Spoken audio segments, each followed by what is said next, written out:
9절입니다. 마가복음 7장 9절 말씀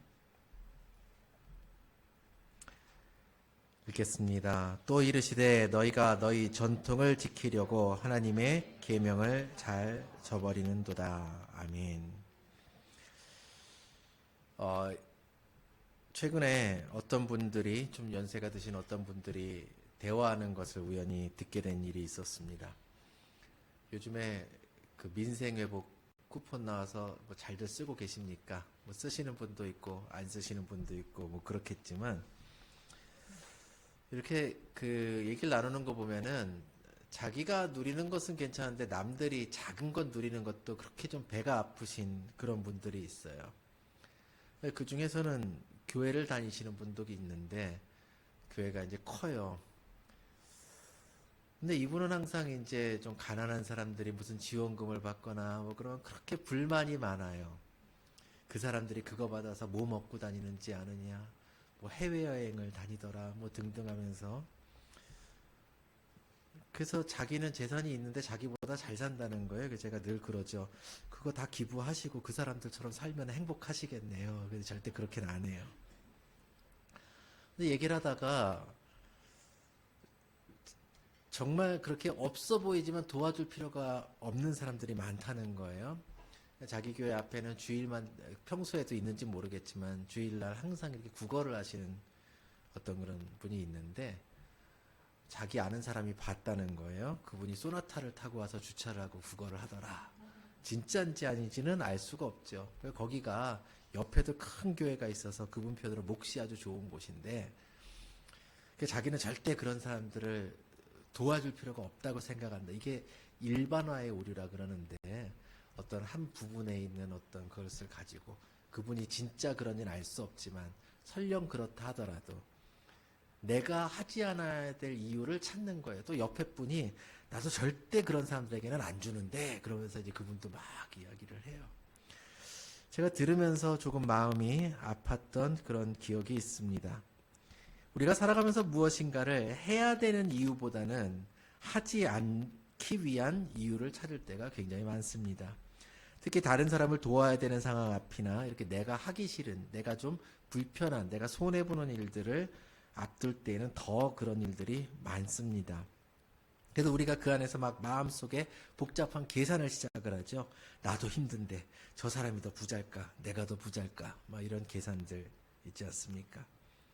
혹은 어떤 사람을 도와야 되는데 나는 할 줄 모르는데 나보다 힘센 사람이, 나보다 전문가가, 혹은 나보다 부자가 다른 사람들이 하는 게 낫지 않을까? 이런 생각들은 때로는 내가 돕지 않기 위한 생각을 정당화하는 그런 나 자신의 방패가 돼요. 또 남을 돕다가 손해보는 사람들도 있잖아요. 다치는 사람, 때로는 목숨을 잃는 사람들도 있습니다. 가끔 어떤 엄마들은 자기 자식들한테 그래요. 너 이거 뉴스 봤지? 너 어디 가서 이런 일이 있어. 절대 나서 돕지 마. 그러나 그런 분들이 또 남이 자기 자식이 고통받을 때 돕지 않으면 분노합니다. 왜 이것을 보면서도 돕지 않느냐. 이것을 우리가 신앙의 영역으로 가지고 들어오면요. 더 교묘해집니다. 그리고 우리가 굉장히 거룩해 보이는 핑계를 만들어가기 시작을 해요. 내가 예배하니까, 내가 기도하니까, 혹은 무엇을 위해서 우리의 신앙을 핑계로 하나님의 이름을 빌려서 그러나 실제로는 하나님의 뜻과 어긋나는 일들을 행하기 시작을 합니다. 예수님 시대에 고르반이라는 문제가 있었습니다. 하나님의 이름으로 하나님의 뜻을 거역하는 것을 의미하게 되는 것이죠. 오늘 말씀부터 이어지는 말씀을 보면은 또 이르시되 너희가 너희 전통을 지키려고 하나님의 계명을 잘 저버리는도다. 모세는 내 부모를 공경하라 하고 또 아버지나 어머니를 모욕하는 자는 죽임을 당하리라 하였거늘 너희는 이르되 사람이 아버지에게나 어머니에게나 말하기를 내가 드려 유익하게 할 것이 고르반 곧 하나님께 드림이 되었다고 하기만 하면 그만이라 하고 자기 아버지나 어머니에게 다시 아무것도 하여 드리기를 허락하지 아니하여 너희가 전한 전통으로 하나님의 말씀을 폐하며 또 이 같은 일을 많이 행하느니라 하시니라. 이렇게 기록을 합니다. 고르반이라는 말씀은 그 단어는 하나님께 드림이 되었다라는 그런 뜻을 가지고 있습니다. 서원하는 거예요. 한번 고르반으로 선언한 제물은 함부로 손댈 수가 없습니다. 우리나라는 그 왕이 손댄 물건을 손댈 수가 없었죠. 그래서 왕이 이렇게 민중시찰 뭐라 그러죠? 옛날에 그 왕이 이렇게 평복을 입고 이렇게 나가잖아요. 그런 거 말고 공식적으로 왕이 어떤 대신의 집에 갔다, 어디의 집에 갔다. 그런 왕이 들어갔던 방은 누가 쓸 수가 없어요. 왕이 앉았던 방석, 왕이 썼던 책, 이게 뭐랄까, 상, 그리고 왕이 썼던 그 숟가락, 젓가락, 밥그릇, 이 모든 것들, 그리고 나가다가, 야, 여기 정자가 경치가 좋네, 정자에 앉았다 가면요, 이 모든 것들은 왕이 거쳐간 곳이기 때문에 남이 쓰면 안 되는 거예요. 참 희한한 전통이 있었지요. 근데 고르반도 어쩌면 이와 좀 비슷합니다. 굉장히 강력한 종교적 전통으로 고르반이라고 선언하면은 누구도 그것을 차지할 수가 없었어요. 그런데 예수님께서 그들이 고르반이라고 선언하는 그 신앙의 행동을 칭찬하지 않으셨습니다. 그리고 너희가 만든 전통으로 하나님의 계명을 피하고 있다. 내 부모를 공경하라고 하나님께서 가장 큰 계명 중에 하나로 분명히 주셨음에도 그들은 하나님께 나는 드렸다라는 겉보기에는 굉장히 거룩한 그 핑계로 말미암아 하나님의 말씀을 무시하고 어기는 데 썼다는 것이지요. 그들의 문제가 열심히 부족했던 것이 아니라 그들의 마음에 그들의 삶이 빠졌던 것이 가장 큰 이유예요. 왜 그러냐면 고르반이라고 드리고 하나님께 드리는, 다시 말해서 하나님의 성전에 그것을 온전히 다 드린 제물이 되는 것이 아니라 단지 부모를 더 이상 공경하고 싶지 않을 때 이것은 다 고르반이다 그러고 자기를 위해서만 썼던 것이죠. 그렇기 때문에 이러한 열심을 예수님께서는 책망하셨던 것입니다. 오늘날 우리에게도 이런 고르반이 굉장히 많이 있지요. 교회의 거룩한 의무를 내세우고 가족에게, 이웃에게 해야 되는 많은 내가 해야 될 일들을 외면하는 경우들이 있습니다. 정말 열심히 막 예배를 드려요. 매일같이 새벽 기도를 하고 수요 예배, 철야 예배, 구역 예배, 그리고 내가 구역장으로서 다니면서 몇 번 예배 더 드리고 신방 예배, 그리고 찬양팀 뭐 어마어마하게 하고 주일날도 하루 종일 교회에 있습니다. 가정을 돌보지 않을 수가 있지요. 근데 가족 가운데에서 모두가 다 신앙 안에 바로 서갖고 열심히 하나님 앞에 나서는 그런 경우가 아니고, 가족 가운데 믿지 않는 가족들이 있을 때요, 그 한 사람의 지나친 열심으로 인해서 그들이 오히려 교회로 가는 발걸음을 딛지 않는 경우도 굉장히 많이 보게 됩니다. 여러분에게 신앙의 열심을 내지 말라는 의미가 아닙니다. 여러분의 신앙의 열심이 자칫 여러분만을 위한 신앙의 열심이 되지 않도록 우리는 항상 경계해야 된다는 것입니다. 또 남을 도와야 되는데요, 내가 헌금을 했기 때문에, 무엇을 했기 때문에 하나님께 드릴 일들이 바빠서 누군가를 도울 수 없는 경우도 굉장히 많이 있습니다. 내가 정말 빠듯해요. 그래서 이번 주 주일날 가서 드릴 헌금을 내가 미리 잘 준비를 해놨습니다. 근데 내 앞에 내가 정말로 도와야 되는 사람이 있어요. 이것은 하나님께 드릴 돈이기 때문에 절대로 당신에게 줄 수 없다라고 우리 할 수 있을까요? 그렇게 할 수도 있을 것 같아요. 그렇지만 저는 때로는 그것이 옳지 않다라고 생각을 합니다. 왜냐면요, 여러분이 교회에 와야 돼요. 주일날 정말 반드시 주일을 지키라고 하는 그런 말씀들이 정말 많지만요, 여러분이 교회에 지금 당장 빨리 가서 도착하지 않으면 예배에 늦게 생겼는데 여러분 옆에서 피 흘리는 사람이 있습니다. 이 사람을 돕고 예배를 안 가는 것이 맞습니까? 예배를 가는 것이 맞습니까? 굉장히 난해한 문제겠죠. 나는 어디까지 그 사람을 조치하고 가야 되는 것인가? 하다못해 세상에서 학교를 가는 일에도 그런 문제들이 있을 수 있는데, 교회를 가는 일에서는 우리는 어떻게 해야 되는가? 좀 다르게 예를 들어볼까요? 만약에 수능일에 고3 학생이 학교를 가고 있는데 누군가가 피 흘려서 죽어가고 있어요. 내가 돕지 않으면 저 사람 죽어요. 수능을 못 보면 내 인생을 망쳐요. 어떻게 해야 될까요? 그러면 여기서 한 걸음 더 나가 볼까요? 수능이 더 중요합니까? 교회에서 예배 드리는 것이 더 중요합니까?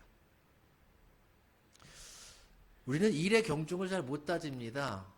사실 교회 가는 것보다 수능을 훨씬 중요시 여길 수 있어요. 왜냐면 1년에 한 번밖에 없거든요. 우리는 하나님 앞에서 무엇이 더 중요하냐, 무엇이 더 중요하지 않느냐를 결정하는 것을, 그 무게를 저울추에 놓을 때 많은 경우 무엇을 기준으로 삼느냐, 하나님의 말씀이 중심이 되는 것이 아니라 내 생각에 더 옳은 것, 내 마음이 향하는 것이 더 중심이 되고 있다라는 것입니다. 우리는 나의 종교 행위가 하나님이 원하시는 일인가를 살펴보아야 됩니다. 내가 얼마나 예배를 많이 참석하고 얼마나 기도를 오래 하는가가 하나님이 원하시는 것인가. 하나님은 형식을 보시는 분이 아니라 우리 마음의 중심을 보신다 그랬는데, 그런데 또 어떤 경우에는요, 이 말조차도 마음이 나는 하나님께 있으니 내가 행하지 않아도 되겠구나, 이것도 나의 편의를 위한 생각이지요. 모든 면에서 우리는 행할 때도 행하지 않을 때도 내가 하고 싶은 대로, 내가 손해를 보지 않는 대로, 또 내가 남을 도우면 돕는 게 더 편한 대로, 그것이 하나님께서 말씀하셨기에 내가 순종하는 것이 아니라 나는 하는 게 편해, 나는 안 하는 게 편해, 난 게으름 부리는 게 편해, 나는 열심히 하는 게 편해, 내가 편하고 내가 결정하는 대로 하는 거예요. 그렇기 때문에 우리는 내가 기도하는 대로, 내가 행하는 대로, 내가 하나님 앞에 이 정도면 됐지라고 하는 그 모든 것을 완성하는 대로, 하나님 됐지요, 이제 하나님이 날 도와주셔야 돼요. 그렇게 하기가 쉽다라는 것이지요. 예수님께서는 우리에게 율법의 근본이 무엇인지를 묻고 계신 것입니다. 누가복음 10장 25절부터 37절 말씀에 보면은 우리가 흔히 선한 사마리아인의 이야기라고 알고 있는 내용이 있습니다. 한 율법 교사가 일어나서 예수님을 시험해서 물어봅니다. 내가 무엇을 해야 영생을 얻습니까? 그러니까 예수님께서 율법에 무엇이라고 기록되어 있느냐? 이 율법 교사가 굉장히 잘 알고 있어요. 그래서 뭐라고 대답하냐? 내 마음을 다하며 목숨을 다하며 힘을 다하며 뜻을 다하여 주 너의 하나님을 사랑하고 또 내 이웃을 내 자신같이 사랑하라 하였나이다. 그러자 예수님께서는 그것에 다른 것을 첨부하지 않으시고, 너 잘 알고 있구나, 내 답이 옳다, 그럼 행해라, 그러면 살 것이다.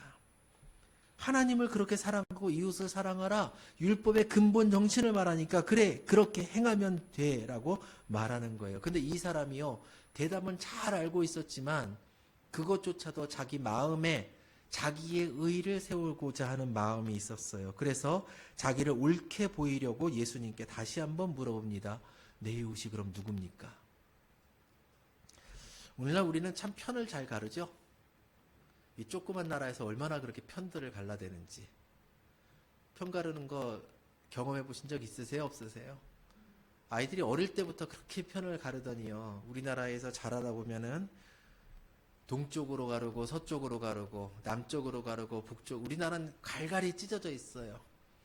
경상도 전라도 동쪽 서쪽, 남한 북한 남쪽 북쪽, 그쵸? 세대로 갈라지고요, 학벌로 갈라지고요, 돈 있어서 갈라지고 없어서 갈라지고, 이 조그만 서울에서 강남으로 갈라지고 강북으로 갈라지고, 강남에서도 강남 3구냐 아니냐. 우리 또 송파구는 강남 3구에 속해 있는데, 송파구에서도 저쪽에 저쪽 동 가면 거긴 진짜 강남이 아니다. 별별 이야기들을 제가 다 들어봤습니다. 어쩌면 이렇게 갈라지는지. 제가 유학하다가 그곳에 사역을 하는데요, 그 넓은 미국에서 코딱지만한 이 한국 땅의 그 갈라진 것을 가지고요, 거기서 한국 땅 지역 차별을 해가면서 서로가 서로를 욕하고 있더라고요. 너무 한심합니다. 예수님께서 뭐라고 말씀하시냐면요, 한 사람이 여리고로 내려가다가 강도를 만났는데 강도가 옷을 다 벗기고 때려서 거의 죽은 것을 버리고 갔더라. 그런데 제사장이 그 길로 내려가다가 보고 피하여 지나가고, 레위인도 그곳에 이르러 그를 보고 피하여 지나가되, 어떤 사마리아 사람은 여행하는 중 거기 이르러 그를 보고 불쌍히 여겨 가까이 가서 그를 돌보아주고 여관에 맡기고 등등을 행한 이야기를 말씀하십니다. 누가 이웃이냐? 가서 너도 이와 같이 하라. 네 원수를 사랑하라는 예수님 말씀과 동일한 말씀이지요. 어거스틴은 이것을 가지고 영해라는 것을 합니다. 그러면서 사마리아인은 예수님이고 여관은 교회고 막 이런 해석들을 했어요. 그 후에도 수많은 영해들이 있습니다. 그러나 여기에서 우리에게 말씀하는 건 딱 하나예요. 너는 원수를 사랑할 수 있느냐? 원수가 원수되었지만 적어도 그가 내 앞에 피를 흘릴 때 그를 위해서 헌신할 수 있느냐? 여러분, 의사가 되어서 선서하는 것들에 보면은요, 환자의 신분이나 이런 것들을 따지지 않고 의술을 베푸는 것을 선언합니다. 과연 우리는, 여러분, 저도 미워하는 사람이 있어요. 제가 누구나 다 사랑하기만 하는 사람은 아닙니다. 그러나 적어도 그가 누가 됐든지 여러분 눈앞에서 피를 흘린다면, 여러분 눈앞에서 굶고 있다면, 여러분 눈앞에서 여러분의 내민 손이 필요하다면 그의 쓰러진 것을 보고도 손을 내밀지 않을 것이며, 그의 줄인 배를 보고도 먹을 것을 주지 않으며 예수님 말씀하신 것처럼 가라, 가서 배불리 먹으라고 이야기한다면 우리는 예수 믿는다라고 입으로는 이야기하지만 믿지 않는 사람이며, 우리는 하나님 백성이 아니며 구원 못 받을 백성입니다. 왜냐하면 우리는 야고보서에 이야기한 죽은 믿음을 가지고 있는 사람이기 때문에 그래요. 오늘날 종교인들, 아니 기독교인들이 너무나도 많은 핑계를 댑니다. 율법교사가 말합니다. 누가 내 이웃입니까? 그는 도움의 대상과 범위를 한정하려 그랬지요. 내가 사랑하는 사람, 그렇지 않은 사람을 구분하려고 하였습니다. 제사장도 레위인도 자기가 도와야 마땅한 그 사람들이 돕지 않았습니다. 왜 그러냐면요, 시체를 만지면 부정하다라는 율법이 있거든요. 그래서 시체를 만지면 성전에 들어갈 수가 없어요. 하나님 앞에 나아갈 수가 없습니다. 부정한 사람이 되기 때문에 그래요. 그래서 이스라엘의 역사에 보면은 적들이 쳐들어와 갖고요, 이스라엘 성전 주위에 뼈가루 같은 걸 뿌립니다. 왜요? 그것을 밟고 들어갈 수가 없기 때문에. 그들에게는 돕지 않을 정당한 이유가 있었는지 모릅니다. 아까 제가 말씀드린 교회 예배에 시간 맞춰 가야 되는데 도움이 필요한 사람을 만난 것처럼 말이죠. 너무나도 많은 경우에 우리는 돕지 않을 이유들을 말하는데, 때로는요, 자격증 시험이 있거나 거래처와의 중요한 거래가 있거나 큰 행사가 있거나 혹은 큰 시험이 있거나 등등의 일이 있을 때 예배를 빠질 수, 우리가 사실 많이 빠지죠. 세상을 살아가기 위해서 하니까. 그런데요, 남을 도와야 될 때는 예배 때문에 안 도와요. 너무 신기하지 않습니까?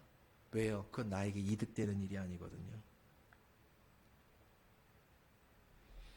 우리가 갖고 있는 이 모습이 현대판 이 사마리아인의 비유에 나오는 것처럼 제사장과 레위인의 모습이 바로 그런 것입니다. 우리는 긍휼을 베풀지 않기 위해서 상대방이 그럴 자격이, 그걸 받을 만한 자격이 없다는 이유를 자꾸만 부지런히 찾아냅니다. 그 열정으로 공부를 했으면, 그 열정으로 일을 했으면, 어쩌면 남들의 뒷담화를 하면서 그 사람이 나의 사랑과 도움을 받지 않을 만한 이유를 그토록 열심히 우리는 찾아내고 있는지. 아마 여러분이 학창시절에 공부를 한 시간과 열정과 여러분 지금까지 살아오면서 누군가와 뒷담화를 했던 그 열정을 비교할 때 어떤 것이 더 큰지 한번 잘 생각해 보시기 바랍니다. 예수님이 반전의 이야기를 하십니다. 누가 이웃이 되어 주었느냐? 이 질문을 예수님이 어떻게 뒤집으셨냐면요, 중요한 것은 도움을 받을 대상의 자격이 아니라 긍휼을 베풀어야 되는 나의 행위, 나의 마음이 더 중요하다라는 것이지요. 하나님의 뜻은 누가 내 도움이 필요한가, 누가 내 도움을 받을 만한가가 아니라 저 사람이 소나타를 탔든 무엇을 탔든 저 사람이 내 도움을 받을 만하다면, 내 도움이 필요하다면 차별 없이 도우라고 말씀하시는 것입니다. 그러므로 순종이라는 것은 무엇이냐? 나의 뜻이 아닌 하나님의 뜻을 따름에서 오는 복입니다. 우리는 순종한다고 하지만 내가 취사 선택한 내 마음에 드는 그 말씀들을 내가 행하면서 나는 순종하고 있다라고 생각하기가 쉬워요. 교회는 하나님의 사랑을 실천하는 공동체여야 됩니다. 그런데 많은 경우 우리는 하나님 말씀을 자기 입맛대로 취사 선택합니다. 하나님의 주권을 인정하고 말씀에 순종해야 된다고 고백하고 있지만 실제적인 삶에서 지키지 않을 이유를 훨씬 더 많이 생각합니다. 내가 원하는 일, 내가 하고 싶은 계획은 또 하나님이 반드시 들어주셔야 된다라고 때를 쓰기도 합니다. 즉 신앙의 기준이 하나님의 뜻이 옳은가가 아니라 내가 원하는가가 되어버리는 것이죠. 그래서 야고보 사도는 2장 15절과 16절에 만일 형제나 자매가 헐벗고 일용할 양식이 없는데 너희 중에 누구든지 그에게 이르되 평안히 가라 덥게 하라 배부르게 하라 하며 그 몸에 쓸 것을 주지 아니하면 무슨 유익이 있으리요. 이렇게 말씀하고 있고요. 요한 1서 3장 17, 18절도 누가 이 세상의 재물을 가지고 형제의 궁핍함을 보고도 도와줄 마음을 닫으면 하나님의 사랑이 어찌 그 속에 거하겠느냐라고 이야기합니다. 자녀들아, 우리가 말과 혀로만 살아가지 말고 행함과 진실함으로 하자. 우리는 우리의 신앙을 핑계로 고르반이라고 외치며 마음의 문을 닫지 않기를 원합니다. 이 말씀처럼 구체적인 행함으로 우리 믿음을 증명하기를 원합니다. 안 해야 될 이유를 너무 만들지 마시고 해야 될 이유를 찾으시길 바랍니다. 아니, 이유를 찾기 전에 그냥 순종하시길 바랍니다. 순종이 가장 큰 복이기 때문에 그렇습니다. 우리는 종종 하나님의 뜻에 순종하는 것을 손해나 짐으로 여기기가 쉽습니다. 왜요? 내 것을 내어주라 하십니다. 내 시간을 쓰라 하십니다. 그런데 성경이 말하는 가장 큰 복은 무엇이냐면 내 뜻이 성취되는 것이 아니라 하나님의 선하신 뜻에 내가 쓰임받는 거예요. 내가 나의 완고한 마음을 꺾고 이기적인 마음을 무너뜨리고 돕고 싶지 않은 그 마음들을 죽이고 순종의 발걸음을 내디딜 때 비로소 내 힘으로 나의 삶을 풍요롭게 채우는 것이 아니라 하나님의 능력과 하나님의 채우심을 경험하게 되는 것입니다. 순종은 여러분을 복의 통로로 만드는 하나님의 거룩한 초대입니다. 이 복의 통로로 하는 것에 대해서 굉장히 집중하시기 바랍니다. 왜냐면요, 시작에 얘기했던 민생 회복 소비 쿠폰 이런 것들 보면요, 돈이 돌라고 주는 거잖아요. 결국 우리도 다 우리 돈이에요. 낸 세금이에요. 그런데 누군가가 이만큼 소유하고 고여 있는 그것을 돌리라는 거잖아요. 그래야 풍요로워진다고. 복도 좀 돌리시기 바랍니다. 내가 하나님 복 주세요. 주머니를 이만큼 달아요. 가방도 큰 걸 매요. 온갖 가방과 창고와 괴짝을 놓아두고 하나님 복이 오면은 어디다가 더 담아야 되는지를 고민하지 마시고요. 여러분이 복의 통로가 되어서 자꾸만 그 복이 여러분을 지나가게 하시기 바랍니다. 여러분을 만나면 복을 받게 하세요. 여러분을 만나면 사랑받게 하시고 여러분을 만나면 행복이 있게 하시고 여러분이 그 복의 통로가 되면요, 여러분은 하나님과 가장 가까이 있는 사람이 됩니다. 그러므로 결론은 그렇습니다. 가장 작은 자에게 한 것이 곧 내게 한 것입니다. 우리가 만들어낸 수많은 정당한 이유, 거룩해 보이는 고르반 같은 핑계들은 마지막 날 주님 앞에 섰을 때 아무런 힘이 없을 것입니다. 주님은 우리가 얼마나 종교적인 의무를 다했는지를 보시는 것이 아니라 지극히 작은 자 하나에게 한 것이 곧 내게 한 것이라고 말씀하셨기 때문입니다. 우리 신앙이 하나님을 향해서 수직적으로 경배하고 이웃을 향해서 수평적인 사랑으로 균형을 이루어야만 살아있는 예배가 되는 거예요. 큰 예배당에서 어마어마한 시설 속에서 누가 들어도 아름다운 음악과 함께 하나님을 손을 들고 찬양하고, 요즘에는 막 집회 가면은 막 카메라들이 이상한 거에 달려서 막 돌아다니면서 찍고 그 사람들의 표정까지도 화면에 내보내고 막 그렇더라고요. 그러나 여러분의 눈이요, 그 화려함을 찾기에 앞서서 하나님이 보라 하신 곳으로 여러분의 눈이 향해야만 돼요. 이번 한 주간 나의 고르반은 무엇인가를 찾고 그것을 깨뜨려 나가는 여러분 되시기를 주의 이름으로 축원합니다. 기도하겠습니다. 주님은 우리를 위하여 하늘의 모자를 버리고 이 땅에서 자신의 생명까지 모든 것을 내어주셨으나 우리는 여전히 갖고 싶은 것이 많고 채우고 싶은 것이 많고 내 것을 위해서 주의 말씀을 외면할 때가 많습니다. 우리의 자아가 무너지게 하여 주시고 주님께서 우리 삶의 주인이 되게 하여 주시옵소서. 예수님의 이름으로 기도하옵나이다. 아멘.